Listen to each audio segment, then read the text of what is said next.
a gente está aqui para bater esse papo. Para quem não conhece o Dr. Clóvis, né, que está iniciando aqui a live com a gente, ele é infectologista, presidente da Sociedade Brasileira, né, de Infectologia.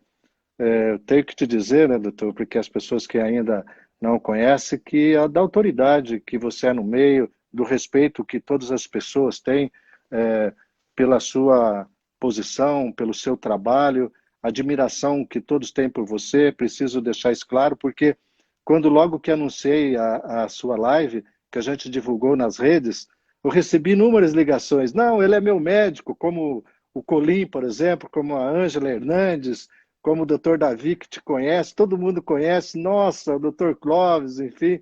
Então, quando assim, é muito gostoso a gente conversar com pessoas que são tão bem respeitadas no meio. Muito obrigado mais uma vez. E eu vou iniciar já com uma frase, doutor. Hoje eu estou meio poético, sabe? E tem uma frase que o nosso prefeito de Curitiba, eu lembro que foi bem no comecinho de abril, ele falou uma frase que estava naquela época, tinha a turma do fecha tudo, como tem hoje, contra a turma do que quer abrir tudo, e ele afirmou que nesses dois lados ele ia o caminho do meio. E ele falou uma frase que eu guardei, o prefeito. Ele disse, olha, isso aqui é como uma guitarra. Se apertar demais, a corda arrebenta. Se deixar frouxo, a corda não toca. E no caso, não só não toca isso que me tocou, como toca a música da morte, que nós não queremos ouvir. E ele fez esse alerta. Então, eu vou começar perguntando, como é que é conviver com esses dois interesses, né? O da saúde e o da atividade econômica? Então, primeiramente, obrigado. Prazer enorme estar com você, com os ouvintes aqui da Banda B. Obrigado pelas palavras amistosas e de apresentação da minha pessoa. Assim como você, o prefeito tem essa inspiração de fazer comparações muito boas, né, Michel? Ele fez uma outra comparação que eu também gostei muito, o nosso prefeito Greca, que foi assim: a gente pode comparar a Covid que nem um passarinho que tem duas asas. Uma Uhum. saúde e a outra asa é a economia. Nós precisamos ter as duas asas boas, funcionando bem, para a gente poder ficar bem como sociedade. Então, Uhum. esse desafio é muito grande, né, Michel? A gente tem uma situação ímpar, nenhum de nós viveu essa situação antes. É realmente uma pandemia de um vírus que é bem mais contagioso que o vírus da gripe. Para dar uma ideia, normalmente uma pessoa que tem gripe, na média, ela transmite para 1,5 pessoa, na média, né? Então, Uhum. é por isso que dá um número quebrado. Enquanto Uhum. uma pessoa doente, em média, transmite para outras 4 pessoas. Então, Uhum. já pode ver que é uma doença muito mais contagiosa que a gripe. E em Uhum. termos de virulência, virulência é a capacidade de uma doença infecciosa causar morte. Uhum. Normalmente, uma pessoa que tem gripe, na média, a mortalidade é 1 para 1.000, uma pessoa que tem gripe. Enquanto a letalidade da Covid é em torno de 4 a 5%. Então, como você vê, também é uma doença que tem 40 a 50 vezes mais grave do que a gripe. Só para Uhum. comparar com um vírus que todo mundo conhece, porque gripe é um vírus que acontece todo ano, né? Então, por aí a Uhum. gente... Então, os desafios são grandes, Michel. Parabéns pelo teu trabalho da Banda B. Vocês têm sido, assim, muito importantes para orientar a população.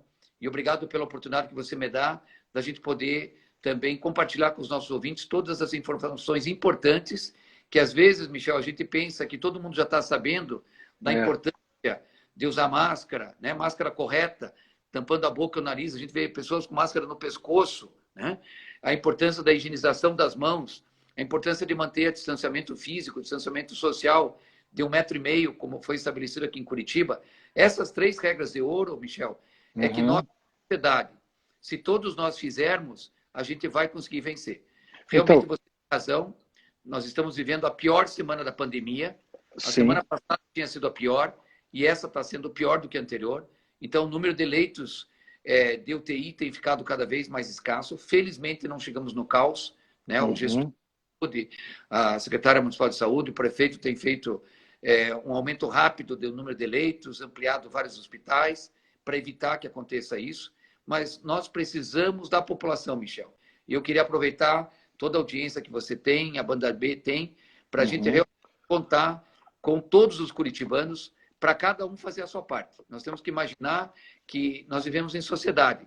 Então, se 95% da sociedade fizer o que precisa ser feito, usar máscara, ter sempre o distanciamento físico de 1,5 metro, se tiver sintomas de resfriado ou gripe, não saia de casa, entre em contato com vários números que tem da própria prefeitura, gratuita, para você saber o que precisa ser feito, nós vamos vencer. Ao contrário, Michel, se uma porcentagem da população significativa não fizer isso, esse vírus ele é transmitido com as pessoas. Então, às vezes, o jovem, eu queria dar uma mensagem especial para o jovem às vezes, ele vai para a balada, como foi para o bar, foi para festas, e para ele, na grande maioria das vezes, a Covid é uma infecção leve. Mas quando ele leva para o seu pai, para a sua mãe, para o seu avô e para a sua avó, Michel, é o que nós estamos vendo na prática do dia a dia como infectologista. Esse paciente mais idoso, ele tem Covid grave, ele acaba internando, nós temos que levar pacientes para UTI. Então, obrigado pelo teu espaço e realmente a mensagem deve ser: você, curitibano, paranaense que está nos ouvindo, faça a sua parte. Graças a você fazer o teu trabalho de formiguinha, o meu trabalho de formiguinha, Michel, que nós vamos conseguir vencer. Então, eu tenho, logo que a gente anunciou, eu recebi aqui inúmeras perguntas. E vou, já nesse início, usar uma outra frase também que pesquei lá atrás, na época que o Mandetta era o ministro da Saúde, e ele dizia que ele queria ser como é que eu digo, um experiente marinheiro, né? Que ele dizia: eu quero andar devagar com o barco no nevoeiro. Não se enxerga, não se sabe o que vem por aí, então tem que ser como experiente marinheiro e andar devagar nesse nevoeiro. E passado 3, 4 meses, como manejar esse barco na situação que a gente está hoje? Andar devagar, estamos ainda no nevoeiro, estamos no pico. Que fase que você acha que nós estamos? Então, veja, Michel, a gente teve a oportunidade de participar com o ministro Mandetta lá para trás, dia 11 e 12 de março, lá em Brasília. Foram 2 dias intensos de reunião no Ministério da Saúde, na OPAS, Organização Pan-Americana de Saúde, com toda a equipe técnica do Ministério, justamente para fazer toda a estratégia de enfrentamento da Covid. E eu, olhando para trás, Michel, eu fico muito impressionado como realmente o Mandetta tem essa visão de gestor, e tudo o que está acontecendo, a gente já planejou nesses 2 dias. Então, para você ter ideia, nessa reunião, a gente já imaginou que podia acontecer aqui no Brasil a experiência que se teve na Europa. Porque essa vantagem que tem no Brasil, você já viu o que aconteceu na Espanha, na Itália, na Inglaterra, né, em Nova York, cidades e estados e países que são muito mais envolvidos no Brasil, e que o vírus não teve trégua. Ele causou uma mortalidade enorme, né? 800 italianos morrendo por dia, 600 espanhóis morrendo por dia. Nova York, uma situação de loucura de não ter vagas de UTI. Mas, infelizmente, nós no Brasil acabamos não conseguindo, não sei se faltou comunicação da parte de nós, médicos, da parte das instituições públicas, de deixar bem claro para a população a importância de fazer o distanciamento social. Porque, veja bem, Michel, quando você tem uma doença infecto-contagiosa que causa uma pandemia, tem 3 formas de você conseguir combatê-la. Uma delas é a vacina. A vacina, a gente tem esperança que venha no final do ano, no começo de 2021, mas isso não é certo. Nós temos uma perspectiva, nós estamos otimistas que possa ter, mas ainda não é certo. A segunda é você ter remédios que consigam fazer com que o paciente se cure rápido e pare de transmitir. Né? Exemplo, HIV e hepatite C. O paciente tem HIV, toma remédio, ele tomando o remédio, fica com carga viral detectável, ele não transmite mais o HIV. E a terceira é medidas preventivas, que no caso da Covid é o distanciamento social, uso da máscara e a higienização das mãos. Essas 3 medidas principais. Na Covid, a gente só tem as medidas preventivas, porque a gente não tem ainda nem vacina e nem remédio que diminua o tempo que o paciente fica transmitindo o vírus. Então, por isso, o que aconteceu? Nós tivemos em março, abril e maio, principalmente abril e maio, várias regiões do Brasil que, infelizmente, chegaram no caos, né? Como Rio de Janeiro, como Recife, como Fortaleza, Belém e também em Manaus. Então, essas 5 cidades e São Paulo, logo atrás, tiveram uma situação praticamente caótica ou perto do caos. E nós aqui no Sul, não só Curitiba, não só Paraná, mas o Sul inteiro, Centro-Oeste e Minas Gerais, que inicialmente tínhamos sido poupados, infelizmente agora, nessas últimas 2 semanas, a epidemia chegou. Então, nós estamos enfrentando, essas 2 últimas semanas, uma situação bem crítica, uma situação que a gente tem que compartilhar com a população. Tem algumas poucas pessoas que ainda acham que a Covid é uma situação tranquila, que ele não precisa usar máscara, que ele não precisa se cuidar de não ir na festa. Tem tido ainda festas na periferia, às vezes festas particulares que vão 50, 100 pessoas, que ficam bebendo, ficam sem usar máscara, se infectam e levam a Covid para casa, para o seu avô, para o seu pai, para o seu tio, para a sua mãe. Então, hoje eu diria para você que a situação nossa no Paraná, no sul do Brasil e no centro-oeste, em Minas Gerais, está justamente na pior da epidemia. Para dar uma ideia de números, no Paraná, desde março, nós tínhamos a média de 3 óbitos por dia. Sim. Hoje nós estamos tendo 10 óbitos no final de semana em Curitiba. Nós estamos tendo 25 a 30 óbitos por dia. Ou seja, aumentou de 8 a 10 vezes o número de óbitos por dia no Paraná. Então, só com esses números, a população vê a importância que nós temos de cada um de nós em Curitiba, no Paraná, fazermos a nossa parte. Por isso que tão bem deu a ideia para essa chamada, que é o Giovanni, que você conhece bem, Barreiro, nosso coordenador de jornalismo, ele sugeriu o tema que a nossa conversa se chamasse uma vacina chamada responsabilidade. Muito Porque bom. Sejamos todos, né, responsáveis, mas é inevitável não perguntarmos para você hoje sobre uma vacina que possa nos dar essa proteção. O que nós temos no horizonte, Dr. Klaus? Já é possível afirmar, por exemplo, que nós vamos ter um grande presente para o mundo em 2021? Será essa vacina? O senhor acredita nisso? Então, Michel, eu trabalho nessa área como pesquisador de vacinas também, né? Nós, inclusive, temos agora a perspectiva de começar uma vacina para HIV. Nós já participamos de vacina nova para herpes zoster, que também é uma infecção que, principalmente no idoso, causa muita dor, com sucesso.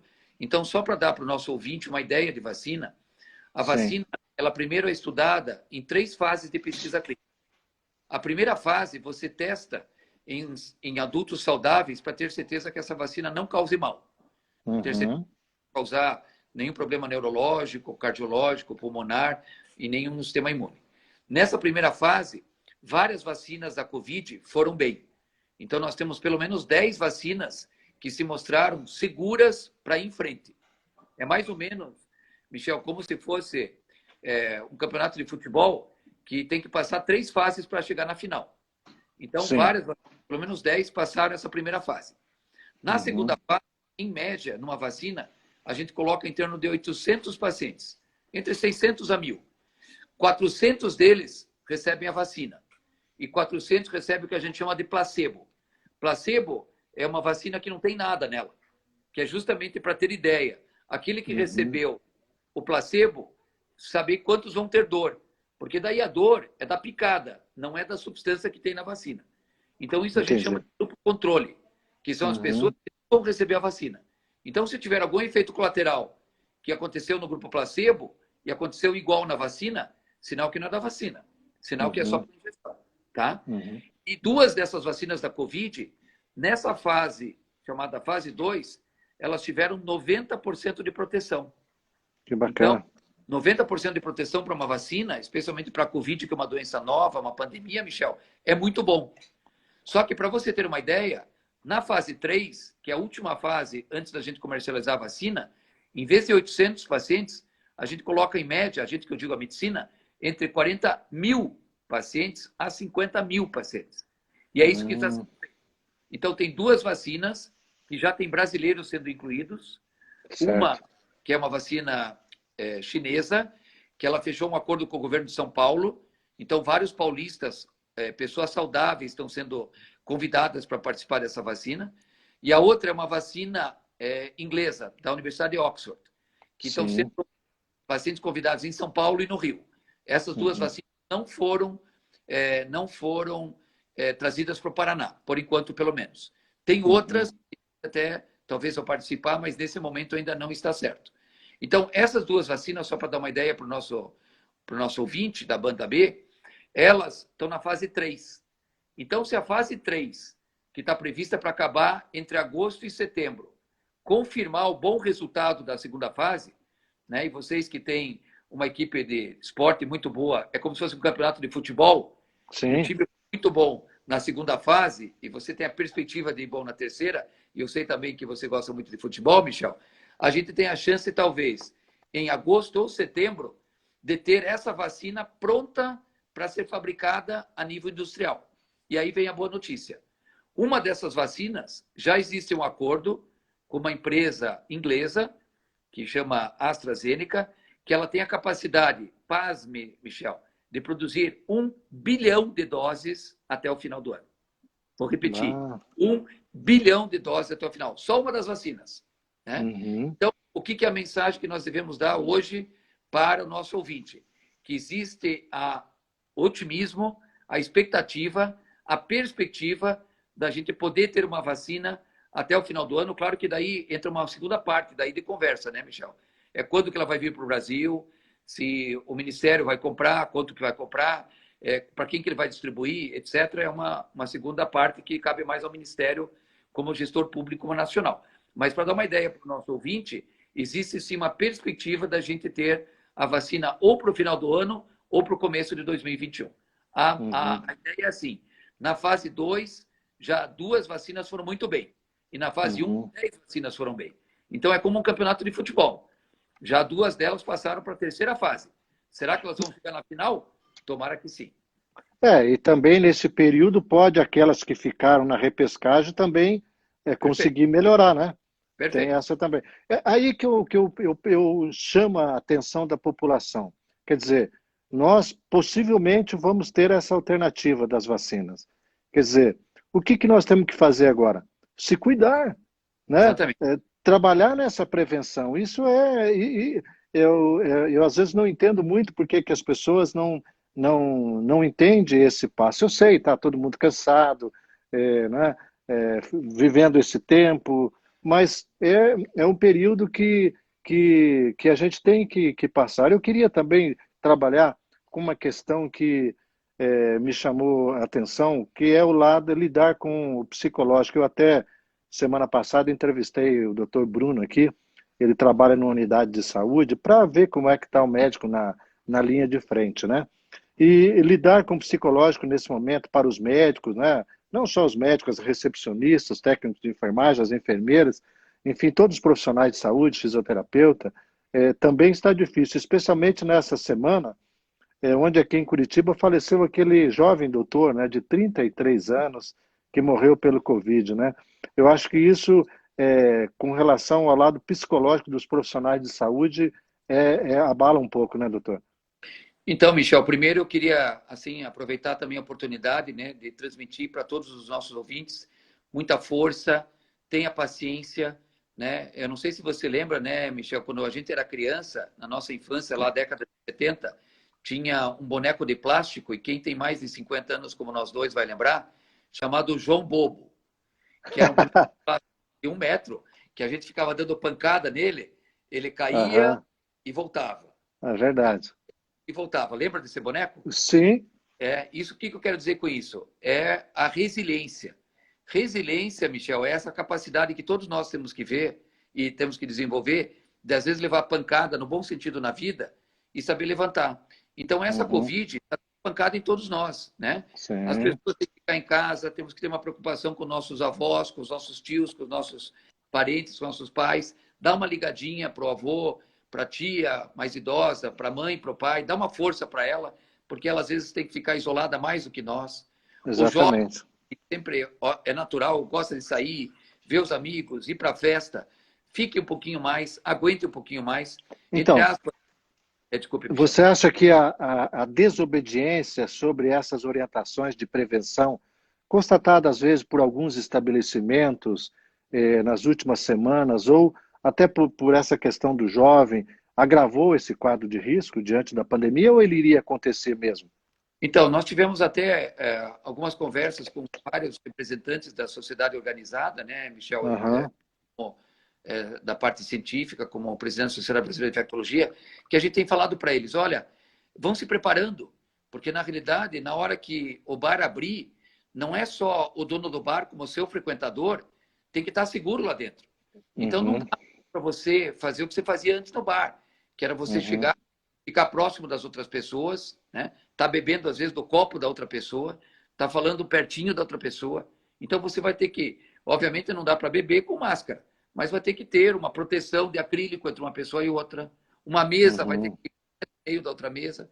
Assim como fazem as academias, fazem os restaurantes, o dono de bar também tem que fazer isso. Porque tem 3 lugares, Michel, que são os lugares que mais transmitem Covid. Vamos lá. Sabe quais são? Não. Primeiro, vamos lá. As instituições que atendem Covid. Certo. Então, na hora que você puder evitar de ir num hospital, visitar o seu familiar, de ir no pronto-socorro, né? Claro que às vezes tem que ir, a pessoa está com dor no peito, pode ser um infarto. E lá, claro, que nós, profissionais de saúde, a gente usa os chamados EPIs, que é a máscara, óculos de proteção, ou aquele protetor facial, usamos um avental, usamos luva para nós nos protegermos. Mas é um dos lugares que mais transmite Covid, que é natural e fácil de entender, porque o vírus está lá entre as pessoas que estão doentes. Certo. Segundo lugar que mais transmite, os bares. Porque no bar você está sem máscara. No bar você fica perto da pessoa que está com você. No bar você acaba bebendo. E aí, quando você tem álcool na jogada, a pessoa esquece que tem que ficar distante. Descuida. Né? Acaba tendo proximidade. Uma pessoa que está com tosse e Covid no bar, provavelmente, no final da noite, Michel, ela vai ter transmitido para 6 a 8 pessoas. Uma pessoa. Né? E o terceiro lugar são as festas. Então, sempre que você tem aglomeração de pessoas, né, que você não respeita a distância de 1,5 metro e não respeita a máscara, é os lugares que mais espalham o vírus. Então, 3 lugares que são instituições que atendem Covid, não tem como a gente deixar de atender. Então, isso é natural e os médicos e enfermeiros, mesmo se cuidando, muitos de nós acabam se infectando. Porque realmente é muito contagioso e, às vezes, uma situação que você está lá atendendo uma emergência que você, quando viu, esqueceu, colocou sem querer a mão no olho ali, já foi. Então, locais que atendem Covid, bares e festas são os 3 lugares que uma pessoa doente transmite para 6 a 8 outras pessoas. Né? Já quando você vai para lugares que têm o cuidado, né? Restaurante que tem um cuidado adequado, academia que tem um cuidado adequado, a chance de você ser infectado nesses lugares é bastante baixa. Por isso que é importante que cada pessoa, o dono do bar, não se preocupe só em abrir o bar. Se preocupe em ter as medidas que o frequentador do bar tenha segurança lá dentro. Né? Nós temos que nos preparar para tomara daqui 2, 3, 4 semanas, que a gente volte em Curitiba a ser bandeira amarela, né? Que daí a gente volta à situação que pode abrir bar, pode abrir culto, que cada um procure fazer essa parte. A gente tem que pensar como sociedade, Michel. Não adianta você ter 6, 7 milhões de paranenses, estudantes em casa, né? Você com certeza tem na tua família netos, filhos que estão na faculdade tendo ensino à distância, crianças que estão com dificuldade de aprender, porque não é fácil uma criança de 5 anos ficar na frente do computador, se a sociedade como um todo não faz a sua parte. E, em parte, também, Michel, veja, isso talvez seja um pouquinho cultural. Por que o brasileiro ele não seguiu esse distanciamento social e ficou essa briga até que eu achei muito triste, essa briga política partidária que eu quero ficar longe? Porque quando... Você também, eu sei disso. Quando o italiano viu 800 pessoas morrerem por dia, Michel, quando a Espanha viu 600 pessoas morrendo por dia, bastou uma pessoa falar o distanciamento social é o único jeito de a gente ficar, todo mundo ficou em casa. Foi um lockdown praticamente que a sociedade fez. E aqui não briga e todo mundo fica perdido. Mas como? É para eu ficar em casa ou não é para eu ficar em casa? Né? Então, a mensagem é assim, siga as orientações da cidade que você está. Né? Já que a Banda B tem ouvintes no Paraná inteiro e também fora do Paraná. Então, se em Curitiba, hoje, os bares estão fechados, não vá para o bar. Se tem alguma bar que está aberto clandestinamente, não vá, porque você vai estar ajudando a sociedade curitibana. Né? Eu quero... fechada, daqui a pouco vai abrir de novo. Vamos ter o cuidado da academia para todo mundo voltar à academia. E quanto mais cada um cuidar, Michel, mais rápido a economia vai girar, né? Eu quero sem... Perfeito, tem que ter as duas asas voando bem para o passarinho poder voar adequadamente, né? Doutor, sem entrar aqui o tema pelo lado ideológico, que não é o nosso perfil, eu lembro que logo que começou tudo isso, quando começou a se discutir a questão do isolamento, você tinha uma preocupação com a ideia do nosso presidente de implantar, que ele defende a questão do isolamento vertical, né, que se isola, se eu entendo bem, apenas a população de mais risco, né, os idosos e doentes crônicos, como medida de enfrentamento. Eu lembro que, inclusive, a sociedade a qual você preside fez uma nota pública, né, sobre isso. E você ponderou sobre esse isolamento, né, em si. Até eu lembro que você mesmo lembrou que o Brasil ainda estava no início daquele processo e que com o crescimento, eu diria assim, exponencial no número de infectados, né, você tinha essa preocupação. Você acha que essa posição dele, assim, vamos lá do lado técnico, não estou aqui falando do lado ideológico, isso prejudicou um pouco no Brasil? Na realidade, você coloca muito bem, né, Michel? Você e eu, a gente quer ficar longe da discussão ideológica política. Vamos falar da parte científica, né? Se você Uhum. perguntar para 100 infectologistas, né, a Sociedade Brasileira de Infectologia representa os médicos infectologistas do Brasil. Nós somos mais de 1.000 associados na nossa sociedade. Se você perguntar para 100 infectologistas do mundo inteiro, para outros 100 epidemiologistas do mundo inteiro, para outros 100 médicos especialistas em saúde pública do mundo inteiro, os 300, 100 de cada uma dessas três especialidades, que são os especialistas na área, vão dizer para você, Michel, só tem um jeito de a gente controlar a epidemia quando ela está francamente disseminada na comunidade, como é o caso agora das cidades do sul do Brasil, centro-oeste e Minas Gerais, que é o isolamento social amplo, não é vertical.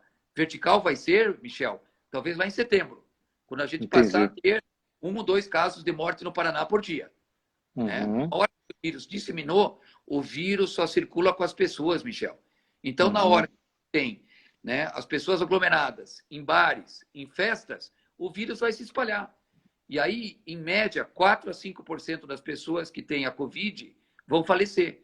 Agora, imagine, se você tem 50 mil casos de Covid, né, e você pode chegar a 1 milhão de casos, 5% vão morrer, que é o caso do Brasil, 50 mil mortes até já aconteceram hoje. Então, o chamado distanciamento social mais amplo ou mais restrito depende de como está a epidemia. E aí foi um erro que aconteceu até na avaliação de alguns poucos médicos, né? Vários grupos de WhatsApp, às vezes alguns médicos falavam, não, tem que abrir tudo, tem que ter a contaminação que a gente chama por rebanho. Rebanho é todo mundo ir para se infectar. Mas na hora que você tem 70% da população infectada, imagine o que representa 70% dos brasileiros infectados com a mortalidade de 5%. Né? Vai ser a pior tragédia que a gente já teve. Então, não dá para ter isolamento vertical, que é ficar só o idoso e as pessoas que têm doença, comorbidades em casa, na hora que o vírus está francamente na comunidade, como é o caso do nosso aqui, vamos falar da nossa paróquia aqui, né? Do Curitiba e do Paraná. O Rafael está fazendo uma pergunta para você. Por que pessoas com problemas cardíacos e com diabetes têm um risco maior da letalidade na Covid? Então, além desses, Michel, eu acrescentaria o paciente obeso, o paciente com doença pulmonar e o paciente que pertence a um grupo que a gente chama de imunodeprimidos, que tem alguma doença que diminui a defesa.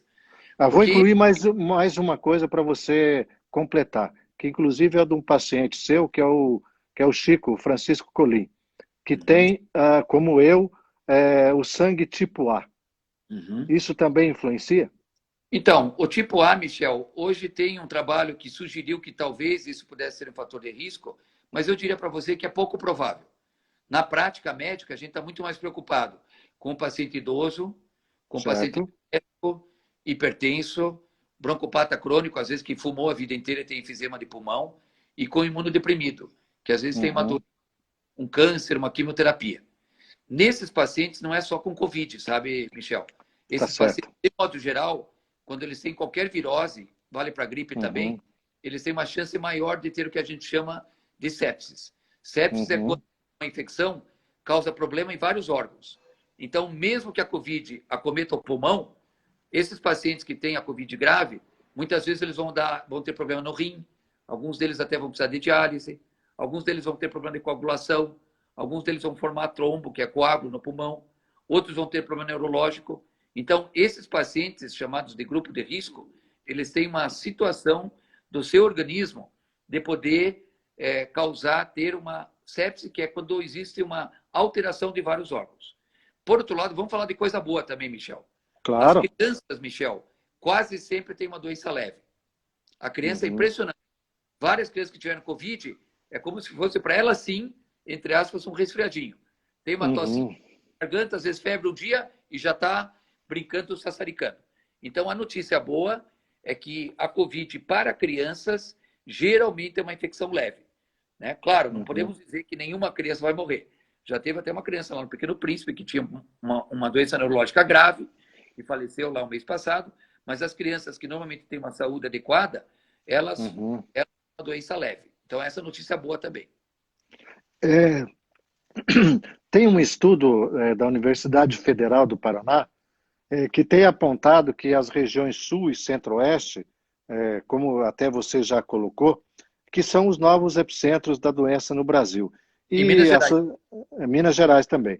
E a Sociedade Brasileira de Infectologia tem percebido um movimento nesse sentido? Vocês têm percebido isso? E mais, são regiões que, de fato, necessitam de mais cuidados no momento, como você já destacou, o nosso Paraná? Então, como presidente da Sociedade Brasileira de Infectologia, né, Michel, eu acabo recebendo mensagens e solicitações do Brasil inteiro.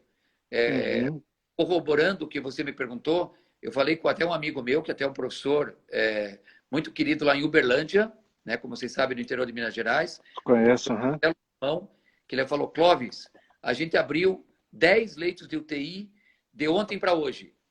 10 leitos novos no Hospital da Universidade Federal de Uberlândia. Acho que foram 4 horas ou 6 horas, já ocuparam os 10 leitos. Então, essas cidades, sim, Michel, o sul inteiro, o centro-oeste e Minas Gerais, estão tendo uma demanda muito grande de leitos hospitalares e de UTI. E ter leitos de UTI que é o difícil, Michel. Porque não basta ter a estrutura de UTI. Você precisa ter respirador, né? E quando você tem uma demanda grande de muitos casos vindo, nem sempre tem respirador para você comprar. O respirador hoje, que custava 40 mil reais, está custando 200 mil reais. Você tem que ter equipe médica, equipe de enfermagem, equipe de fisioterapia. E não é 8 horas de trabalho, Michel. UTI, 4 horas de trabalho, 7 dias por semana. Então, você ter toda a estrutura, que é o recurso físico, né, do local onde é a UTI, com oxigênio, todo o monitor cardíaco, toda a necessidade que você tem lá. Mas o recurso humano não é fácil de você não tem para vender no supermercado. Né? Entendi. Você não fabrica um médico intensivista, um emergencista do dia para a noite. Então, o desafio é, na hora que o vírus aumenta, e você foi muito feliz, ele faz uma curva exponencial, você não tem leitos para oferecer. Em Curitiba, hoje, nós estamos com 83% dos leitos ocupados. E isso que a prefeitura conseguiu abrir mais leitos no Hospital de Clínicas, mais leitos no Hospital Vitória. Instituto de Medicina. Instituto de Medicina. Então, você vai aumentando o número de leitos para poder oferecer a demanda. Mas mesmo às vezes... Mas você... Desculpa interromper, sabe que você estava falando de Curitiba, eu queria emendar uma pergunta. Uma grande preocupação que se tem é com relação ao colapso aqui no nosso sistema de saúde, agora falando aqui de Curitiba. Na prática, você acha que isso pode acontecer? Realmente a situação é preocupante nesse sentido? Então, Michel, eu me considero por natureza um otimista, mas ao mesmo tempo a gente tem que ser realista. Claro. Então, tudo vai depender de quanto a população vai fazer a sua parte. Sim. Eu acho que o curitibano é uma gente inteligente, é uma gente assim que faz a sua parte. Eu tenho muita fé que nós vamos cuidar, todos nós vamos fazer a nossa parte. E se isso for feito em 2 a 4 semanas, a gente consegue controlar essa fase crítica que nós estamos passando. Então, tudo está sendo feito para evitar que isso aconteça, Michel. E tudo depende do quanto a população vai colaborar. Se ela Você acha que... de modo geral, essa semana houve uma melhora, né? O número de festas e bares que deveriam estar fechados, que continuam abertos, pelo menos a gente vê nas reportagens que diminuiu, que o próprio curitibano, o jovem, através até do seu pai, da sua mãe, está conseguindo ficar mais em casa, não ir para a balada, a gente vai conseguir controlar e não vai faltar leitos de UTI. Ao contrário, se a sua pergunta é, pode acontecer? Pode. Depende da população. Você acha que o fato de Curitiba e Paraná terem fechado mais cedo, parecia que o vírus não iria vir, mas ele veio, isso pode... Nós poderíamos ter fechado mais tarde? Você acha que isso não? Não, eu acho que não, Michel, porque graças a gente ter fechado cedo, que a gente vinha controlando a infecção, né? Veja, os nossos serviços de pronto atendimento, tanto privados como particulares, os hospitais, os leitos de Covid, estavam realmente com 30%, 40% da ocupação, né? Só que o que aconteceu? Como nós vimos em várias reportagens, vocês mesmos da Banda B fizeram várias, mostrando que, de repente, o jovem achou que não ia ter o dia de amanhã. O jovem achou que agora era vida normal. E ele, infelizmente, foram várias, né? Festas, bares que abriram, né? No Largo da Ordem, várias regiões de Curitiba com vários bares, 200, 300 pessoas juntas, sem nenhuma distância. Pelo contrário, né? Dançando, festejando, como se a gente tivesse já terminado a nossa epidemia, né? Você que gosta de futebol sabe o termo de jogar de salto alto, né, Michel? Achou que já ganhou. E todos nós de futebol sabemos que o jogo só termina quando o árbitro apita o final de jogo, né? Aos minutos, ou às vezes até com o acréscimo vai até 95 ou 100 minutos, né? É como... E a gente pode perder o jogo no último minuto. Então, o jovem falou que já que está controlado, eu posso voltar à vida normal. O que aconteceu?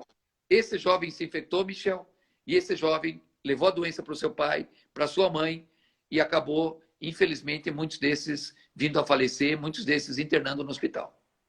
Deixa eu te falar claro, a gente falou em vacina, nós temos essa visão otimista, a gente se parece muito nesse sentido, eu não tenho problema, acho que o problema existe, tem solução também. Mas, tirando a questão da vacina, com relação a medicamentos, houve um avanço com relação a dexametasona, que fala? Muito bem. Está sendo usado isso em Curitiba, não? Então, está sim. Nós já começamos a usar. Tem resultado positivo? Na semana passada. É um remédio barato. É um remédio que existe em todos os hospitais do Brasil, incluindo todos os do Paraná. Felizmente, por enquanto, não está em falta. O que acontece, Michel? Tentando ser assim simples, de falar algo que pode ser complexo. Se você toma qualquer remédio na tua vida, e todos os ouvintes da banda que estão nos ouvindo, pega aí um remédio para diabetes. Vou falar o remédio mais para diabetes. Vou falar o nome químico, o nome científico da substância. Metformina. Para a metformina poder ser prescrito para um diabético, ela passou por estudos clínicos. Estudos clínicos você testa 400 ou 500 pacientes que vão receber a medicação e outros 400 e 500 que recebem só a dieta para diabetes e não recebem a medicação. E aí você vê, quem foi melhor? Se o paciente tinha diabetes 2 obeso, quem recebeu metformina fez mais a dieta, foi melhor do que quem recebeu só a dieta. Então, consequentemente, metformina foi aprovado para diabetes tipo 2 no Brasil e no mundo. Eu estou bem um exemplo, né? Hipertensão. Vamos pegar a losartana. Também não vou falar o nome comercial, é só o nome químico. Provavelmente vários ouvintes que estão nos ouvindo agora, que nos prestigiam com a sua audiência, tomam losartana para pressão. Ele é bom para pressão, ele protege o coração. Para eu poder prescrever losartana hoje, Michel, há 30 anos atrás, eu atuo nessa área de pesquisa clínica, foi feito um estudo que pegava pessoas que nem você e perguntava, seu Michel, o senhor tem uma hipertensão, eu vou convidar o senhor para participar de um estudo clínico de um remédio que parece ser muito bom. As pesquisas mostraram que é bom. Só que tem o computador vai escolher se o senhor vai receber o remédio ou se o senhor vai receber só a dieta hipossódica, dieta com pouco sol, o senhor vai fazer medidas para prevenir a hipertensão. E aí eles viram que quem tomava losartana tinha um controle melhor da hipertensão. Logo, a losartana hoje é vastamente usado, é o remédio mais usado para hipertensão. Existe até na farmácia popular, que o paciente pode pegar gratuitamente. Por que eu dei esses dois exemplos? Porque o mesmo vale para a Covid. E esse estudo inglês mostrou o seguinte, Michel, que quando a pessoa começa a ter falta de oxigênio, principalmente medido por um aparelhinho que é fácil de medir, chamado oxímetro, é a Sei. hora que dar corticoide vai salvar a vida. Que Se eu der legal. antes, na hora que o paciente não tem falta de oxigênio, o corticoide faz mal. O corticoide pode dar diabetes, ou piorar de quem já tem diabetes. O corticoide pode dar hipertensão. O corticoide pode fazer inchar. O corticoide pode dar gastrite. Então, o estudo mostrou, se eu usar o corticoide para quem tem Covid leve, ou seja, ainda está naquela fase de tosse, dor no corpo e febre, o corticoide não ajudou. Pelo contrário, teve tendência de piorar. Por outro lado, o corticoide usado quando o paciente tem inflamação no pulmão, que chega a faltar oxigênio, ele salvou vidas. Então, nosso desafio hoje, Michel, é todo paciente que tem Covid, a gente ir monitorizando a oxigenação dele, se possível com um aparelhinho chamado oxímetro. Na hora que o normal, que é acima de 95, cai para 93, 94, é a hora de ir para o hospital para dar oxigênio e começar o corticoide. Outros remédios, Michel, que são cloroquina, hidroxicloroquina, ivermectina, nitazoxanida, que até são 2 remédios usados para verme, vitamina C, vitamina D, foram estudados na fase inicial. Até agora, hoje, por enquanto, não mostrou benefício. Tomara que ainda alguns desses estudos que estão em andamento mostrem que ajuda. Porque já pensou que beleza? Se eu tiver um remédio que eu posso usar no começo da doença e outro usar naqueles que evoluem mal, aí a gente está numa situação boa. Mas, até hoje, nenhum desses remédios na fase inicial mostraram eficácia. E aí o que acontece?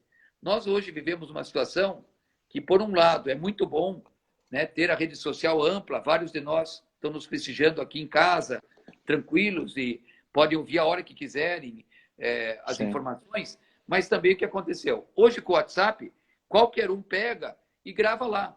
Ó, eu tomei suco de laranja e fiquei bom da Covid. Eu tomei chá de alho e fiquei bem da Covid. Eu tomei cloroquina e fiquei bem. Tudo precisa ser estudado na medicina, Michel. Sempre foi assim. Eu vou dar um outro exemplo para você. Você certamente já ouviu falar na aspirina, né? Aspirina. Opa! Você sabia que a aspirina salva vidas? Sim. Porque a aspirina, se é dado para quem tem infarto, Michel, ela salva vidas. A simples aspirina custa menos de 50 centavos, 100 miligramas, que é aspirina infantil. Se uma pessoa que está infartando agora, colocar e chupar uma aspirina até chegar, né? Engolir uma aspirina até chegar no hospital, ela tem mais chance de sobreviver do infarto. Quem já teve infarto e tomar aspirina, vai evitar de ter o próximo. Então, por que eu estou usando esse exemplo da aspirina? Para mostrar que tudo na medicina tem que ser estudado, Michel. Na hora que você começa a querer dar, né, cloroquina, hidroxicloroquina, ivermectina, sem estudo, você não está fazendo bem. Por outro lado, tomara que um desses estudos mostre que a cloroquina funciona. Isso vai ser ótimo. Um remédio barato, um remédio facilmente acessível, o próprio governo fabrica gratuitamente, mas até hoje ela não mostrou benefício. Então, nós, da Sociedade Brasileira de Infectologia, recomendamos não usar nenhuma dessas medicações até que tenha algum estudo que mostre que o paciente vai estar se beneficiando se usar. A Dei está fazendo uma pergunta, se a gestante tem risco maior de complicações. Então, a resposta é assim, Dei. Toda gestante ela tem um pouco mais chance de ter infecções, tanto de gripe, como de pneumonia, como de Covid. Mas esse risco não é muito aumentado, não. A gestante não é colocada como alto risco. A gestante é colocada como um risco um pouquinho aumentado do que a mulher que não está grávida, mas esse risco é pequeno. Então, deixa eu aproveitar e fazer essa mensagem para as gestantes que estão nos ouvindo ou eventuais pessoas que tenham gestantes na família. Não fique preocupada se você está grávida, não perca o sono achando que você vai ter a Covid muito grave. A gestação, de modo geral, ela aumenta um pouco o risco de ter infecções respiratórias mais sérias. Um pouco só. Não é comparável com quem é obeso, ou quem tem enfisema de pulmão, ou quem tem um diabetes difícil de controlar. Esses, sim, são fatores de risco mais importantes. A gestante, repito, o risco dela ter Covid grave é um pouco maior do que a mulher que não está grávida. Doutor, vamos imaginar que alguém da nossa família faça o teste e dê positivo para o coronavírus.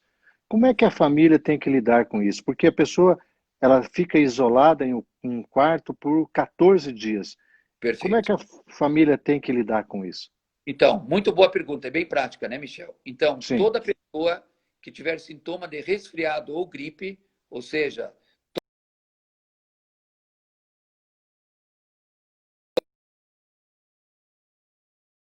deve ficar em isolamento respiratório em casa e fazer uma teleconsulta. Essa teleconsulta está disponível gratuitamente pela Prefeitura de Curitiba. Vários médicos fazem plantão até 24 horas por dia. E, claro, tem os médicos também de convênios e particulares que também fazem. Mas a mensagem deve ser: se você tiver febre, tosse, qualquer sintoma desses que você sempre achou no passado que era resfriado ou gripe, não vá trabalhar, não saia de casa, não fique mais junto com seus familiares, não durma mais junto com o seu cônjuge, com o seu esposo, com a sua esposa, fique no quarto sozinho, isso se chama isolamento respiratório domiciliar, e entre em contato gratuitamente, tem vários, né, até tem o telefone, vocês mesmos, eu não tenho de cabeça aqui, né, Michel, mas tem no site da Prefeitura e vocês mesmos também já fizeram várias reportagens dizendo qual que é o telefone, porque daí ele pode se informar, mas resumidamente é assim, essa pessoa vai ficar 14 dias em isolamento em casa, né? De preferência num quarto sozinho. Ah, mas eu moro numa casa só pequena que eu não consigo ficar sozinho. Nós somos em várias pessoas da mesma família. Então, fique junto com seus familiares, faça o distanciamento maior que você puder de distância e use máscara em casa também. Se você tem sintoma respiratório e não pode ficar sozinho no quarto, fique com máscara quando estiver no convívio com seus familiares e tente respeitar 1,5 metro de distância deles. Assim vai diminuir muito o risco de você transmitir para o seu familiar. Bom, para você descansar, que nós já estamos quase 1 hora, que é o que permite a nossa live, A é conversa tá bem boa, rapidinho. Michel, que a gente conseguiu aí que eu. Agora que você está me falando, eu pensei, acho que estamos falando uma meia horinha só. É, Bate-papo gostoso aqui, é. obrigado por essa oportunidade. Nós ouvimos muito então que os próximos dias serão difíceis, se atingimos ou não o pico. Eu queria só que você reforçasse é, é, quando que você acredita que isso chegará e a partir de que momento que você acha que nós teremos uma trégua nessa batalha contra o invisível, Então, rapidamente eu assim. diria para você, Michel, que em termos de Curitiba, depende muito de, e no Brasil inteiro, de quanto a população vai fazer a sua parte. Mas se a Aham, população fizer a sua parte, eu imagino que mais 2 ou 3 semanas o pior vai ter passado. Então, uhum, aí talvez até metade de julho, ainda semanas difíceis pela frente. E eu queria, uhum. se você me permitir, não Claro. só pela liderança que você tem na Banda B, mas pela liderança que você tem em todo o jornalismo do Paraná, que a gente pudesse, ao longo das várias programações da Rádio Banda B, e se outras quiserem, a gente falar de 5 regras básicas de ouro para todo curitibano, todo paranaense seguir. Vamos lá. Sim. Vamos lá. Primeira, Primeiro. se você tiver sintomas de resfriado ou gripe, fique em casa, fique em isolamento respiratório domiciliar e entre em contato com desses telefones, né, de teleconsulta que tem disponível, inclusive, pela prefeitura da sua cidade ou até do estado do Paraná, que são até gratuitos. Segundo, respeite as regras do município que você vive. Então, se hoje em Curitiba o bar tem que estar fechado, você, frequentador de Perfeito. bar, não vá no bar. Se Uhum. hoje a academia está fechada, não vá na academia. Né? Certo. Não só o dono da academia, dono do bar, mas o seu frequentador. Respeite o que o seu prefeito, o seu secretário municipal fez. No passado, recente, em Curitiba, a gente podia ir para a academia. A gente podia ir correr no parque. Esse momento vai voltar, mas não essa semana e nem semana que vem. Então, segunda regra de ouro, respeite as regras do seu município, que hoje em Curitiba é uma, e lá, vamos pegar agora um município que está melhor um pouquinho, próprio município de São Paulo, que passou uma situação muito pior que a nossa. Hoje, a capital, São Paulo, está melhor e o interior de São Paulo está pior. Então, temos Uhum. que respeitar, a segunda regra de ouro, o que cada município definiu. Uhum. Terceira regra de ouro, use máscara sempre que você estiver em qualquer ambiente público. Saiu de casa, foi para o supermercado, use a máscara corretamente. Está na feira, máscara corretamente. Está na farmácia, máscara corretamente. Quarta regra de ouro, distanciamento físico de 1,5 metro. Você está na Uhum. fila do supermercado, 1,5 metro. Você está escolhendo batata, alguém chegou perto de você, vá para a cenoura, depois volte para a batata, para tentar ficar o tempo todo de distanciamento de 1,5 m. E quinta, higienização das mãos com frequência, ou com água e sabão, ou com álcool. Por que é importante higienizar as mãos? Porque vamos supor, Michel, que aconteceu até ontem. Teve um entregador de pizza que chegou lá no pronto-socorro ontem. Ele falou, doutor Clóvis, eu não posso parar de trabalhar, porque senão eu não tenho o que comer no dia seguinte. Eu, como entregador de pizza, eu sou autônomo. Veja como a situação social é complicada, né, Michel? Sim, a gente, nossa, Conclusão, muito difícil. ele estava com tosse e febre, aliás, com tosse primeiro, depois veio a febre, há 5 dias. Nesses 5 dias ele estava trabalhando. Ou seja, na hora que ele estava entregando pizza, ele podia estar, às vezes, tossindo ali no papelão da pizza. E se eu toco no papelão da pizza e coloco a minha mão com vírus nos olhos, na boca ou no nariz, eu posso me infectar.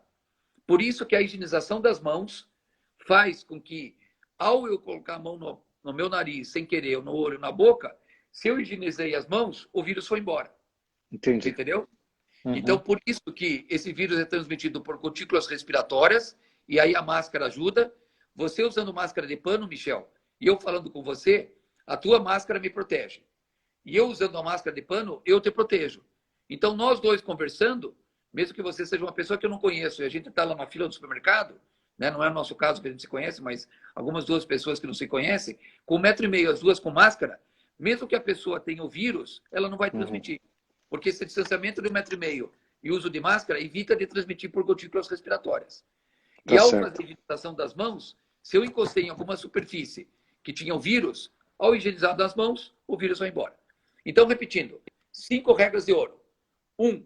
Quem tiver sintoma de resfriado ou gripe, fique em isolamento respiratório em casa. 2. Siga as orientações do município que você vive. 3. Distanciamento físico de 1,5 m sempre que estiver no ambiente público ou com mais pessoas. 4. Higienização das mãos com frequência. 5. Use máscara. Né? Talvez eu falei na ordem invertida agora, mas não interessa a ordem. Interessa que todos os cidadãos sigam essas 5 medidas. Essas regras. Daqui a um mês você me convida de novo, e eu vou ter o prazer de vir aqui com você e com teus ouvintes e dizer, pessoal, lembra lá quando a gente fez a entrevista em final de junho? Agora, final de julho, nós estamos pensando até em já, de repente, abrir as escolas, estamos pensando em, né, vai ser um novo normal, né, Michel? Completamente até a vacina não vai ser aquele normal que a gente tinha. Então já fica aqui o compromisso, hein? Tá bom, combinado. Daqui um mês e meio, já está combinado da gente vir aqui falar, você, curitibano, ouvinte da Banda B, que fez a tua parte, parabéns. Graças a você ter feito essa tua parte, hoje nós podemos ter uma vida mais perto do normal. As academias estão abertas, né? As igrejas estão abertas porque você fez a tua parte. Porém, Michel, nós vamos continuar falando. Continue fazendo. Porque até ter a vacina, nós vamos ter que continuar sempre, como se diz na gíria, né? Não dá para baixar a guarda. Né? Vamos ter que estar de campana contra o vírus. Uma pergunta pessoal para você. Pois não. Quando tudo passar, o que o Clóvis se vê fazendo? Depois de tudo isso, você tem algo que quer realizar? Então, de repente quer conhecer algum lugar? Eu até por questão profissional, né? Eu sempre, há 25 anos, eu sempre tive a oportunidade de ir para o Congresso Europeu de Infectologia no primeiro semestre e no segundo para o americano. São congressos que dão uma revisão de tudo que aconteceu. Então, essa foi uma parte que eu sinto, porque além de, claro, ter a parte científica, a gente encontra vários amigos até nacionais e estrangeiros nesses congressos. Então, são eventos que fazem bem para a mente e para a alma também, no sentido de você reencontrar e rever amigos, né? Assim como você, eu e todos os nossos ouvintes, né, Michel? Estamos sentindo falta de encontrar os amigos, de poder abraçar nossos familiares, de poder estar junto, né? Eu, particularmente, tenho uma situação familiar que eu sempre preservei muito. A nossa família sempre foi muito de se encontrar, né? Infelizmente, eu não tenho mais pai, mas a minha mãe sempre foi de juntar o pessoal no domingo. Já estamos pensando até no Natal, se pelo menos no Natal vai dar para a gente voltar a se abraçar. É verdade. Nós também estamos pensando nisso. Isso faz muita falta. Eu sempre gostei muito de esporte, né? Devo dizer para você que no tempo que eu tinha, deixa eu lembrar, 14, 15, 16 anos, eu fui jogador da base do Pinheiros, que nem existe mais hoje, né? O Pinheiros juntou com o Colorado para formar o Paraná Clube. Aos 55 anos eu já não consigo mais jogar futebol como eu gostava, mas estou jogando o pádel, que é um jogo parecido com o do tênis. Então essa parte de esporte me faz muita falta, né? Não consigo nem mais correr e fazer academia, porque no momento a gente não pode mais e também o excesso de trabalho que a gente está tendo, a gente não está conseguindo fazer o que gostaria. Mas eu queria deixar a mensagem final, Michel, para todo mundo que talvez seja mais novo, lembrar daquela brincadeira que nós fizemos há pouco, do João Bobo. Então, quando alguma coisa não estiver como você gostaria, que você, como Michel e eu, não podemos nos encontrar naquele domingo de família, abraçar as pessoas que nós gostamos, que nós amamos, estar junto com os amigos, lembre da resiliência. É o João Bobo que na nossa infância a gente dava uma pancada na cabeça dele, ele caía e em seguida voltava. E lembre que isso vai passar. Vamos ser otimistas. Vai vir a vacina, senão no final do ano, no começo do próximo. Até lá, Michel, vamos ganhar tempo. Ganhar tempo quer dizer o quê? Cada um se prevenir para a gente não ter um número muito grande de casos que precisem de UTI. Porque se tiver, pode colocar a situação da saúde não só em risco. O Alan já falou que ele é paranista, né? Na realidade, Alan, eu sou coxa branca, mas lá na década final de 70 eu joguei no Pinheiros. Aliás, eu tenho uma camisa do Pinheiros. Opa, eu também tenho. Vamos trocar aí uma outra vez. Nós vamos ter a entrevista, eu com a camisa do Coxa e você com a do Pinheiros ou vice-versa. Combinado. Só para não ficar sem resposta, não sei até se você sabe, porque você está bem. Você acha, o Rafael está perguntando se você acha que vai ter um novo decreto para o comércio em Curitiba? Acho que a princípio não, né? Bom, tudo na realidade, Michel, existe um cálculo matemático que é feito, sabe? Certo. Inclusive a gente, né, o prefeito até a ministra Márcia nos convidou gentilmente como colaboradora em algumas reuniões para a gente ver a parte científica. Então, esse é um tipo de um cálculo que é feito que você leva várias coisas em consideração. Uma delas é a porcentagem de leitos de UTI, isso preocupa, porque nós estamos numa faixa perigosa, que é de 80% a 100% de ocupação. Outro é o número de casos, que aumentou muito. Outro é o número de leitos hospitalares. Então, amanhã, toda sexta-feira, a secretária se reúne com a equipe e decide. Então, eu só queria alertar, mesmo que eventualmente venha a bandeira vermelha amanhã, que ninguém se desespere, porque se vier, é por um tempo relativamente curto, porque eu tenho fé e otimismo que a população de Curitiba vai fazer a sua parte, vai ficar com as medidas que eu acabei de falar, aquelas 5 regras de ouro, e seguindo essas 5 regras de ouro, Michel, em 2 ou 3 semanas a gente volta a bandeira laranja e mais 2 a 3 semanas a gente volta a bandeira amarela. Então, a decisão é da gestão pública. Não é o Clóvis que vai decidir, não é a Sociedade Brasileira de Infectologia, não é o Michel Michelotto. Quem vai decidir é a prefeita, é o prefeito, né, o nosso prefeito Rafael Greca com a secretária Márcia, que aliás tem uma equipe muito competente, eu conheço vários deles lá, a gente está muito bem. E a gestão deles que vai decidir.